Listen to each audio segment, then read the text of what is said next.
Use pride in your favor and not against you. Hello, hello once again. It's been a while. I'm Jose, and my job is to make people aware of their power.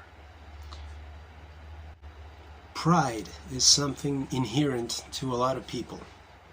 We all have more or less pride. The thing is, we need to use it in a way that it helps us. Okay, sometimes pride is very beneficial to us, and sometimes it really complicates our progress. Let me give you an example. If a person has any sort of addiction, or a person is doing something that he or she knows it's wrong, it's not good for him or her, you can use pride to say, hey, what am I, a slave? How is it not possible that I can't control my drinking? I am with my friends, I'm drinking 3 glasses, no more. Or maybe eating healthier food. Why am I slave to junk food? Hell with it, no. I, impose my will over my body. That's a useful use of pride. Or everything, when pride invites you to do or not to do something, ask yourself, does this help me? If it helps you, you should go with it. What is a negative use of pride? Why should I take any advice from you? Who are you? Because following the advice would mean leaving your comfort zone. For example, there was a very good tennis player in the 90s from Chile, Marcelo Rios. He made #1 for 2 or 3 weeks. But before he was #1, he said, only Pete Sampras can criticize me because he's #1 and #2. Whoever gives you advice, it doesn't matter who's giving you the advice. That's not important. What is important, what matters is, does this advice make sense? If I follow this advice, will that help me or not? That is what matters. If I tell you, do this and you will become abundant, you have to think, does this make sense? Is that person saying something that is logic? Or just talking crazy? If it's logic, who cares how much money I have or whoever speaks to you has? That's not the point. Judge messages, not messengers. All right? And if you refuse to follow advice, well, it's fine as long as it's for the right reason, that it doesn't make sense. But if it makes sense, then who cares who is saying that to you? Okay? There's another thing. And here, I understand you, don't worry.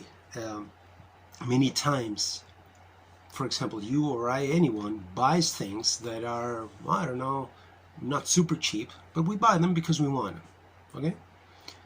But sometimes you have the opportunity to pay little less than that, for example, for information. Some specific talk, a workshop, or a course, or a book, a self-help book, something to teach you about the law of attraction, how to manifest what you want. But we have this pride that tells us that paying for that would be admitting defeat. How come I didn't come up with that? Why not? Why do I have to pay someone to tell me? It doesn't feel right, but what's wrong with it? What matters is the ROI, the return of investment. Some YouTubers that I follow, I have to admit, I haven't gotten any like paid service from them because until now it has been a little out of my reach. Okay, right now I'm in the best financial situation in my life, but still, out of the blue, investing $400, $500, $1,000 for a trip or for a software or a workshop is too much.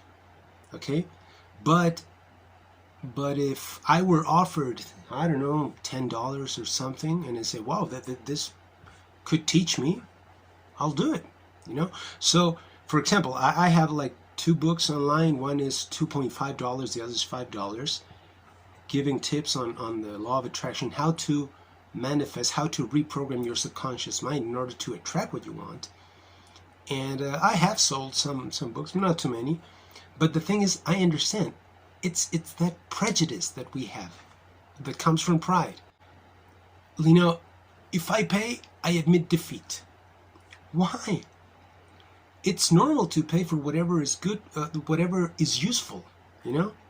And if this information is useful, of course. Now, it's not like you're going to become a millionaire overnight. But $5, $2.5, is really that going to make you go bankrupt? You know, I mean, you can still not do it.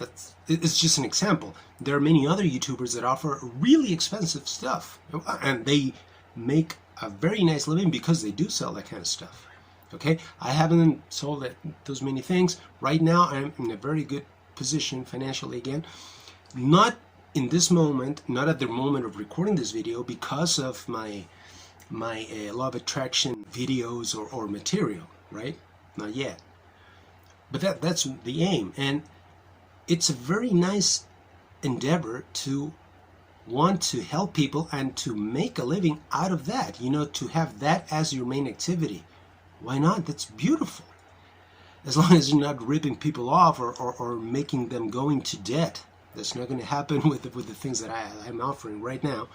Probably I'm going to start offering more expensive things in the future gradually, and people can get what they can get, you know, but make the ROI the main thing, but not the prejudice of why should I pay for information.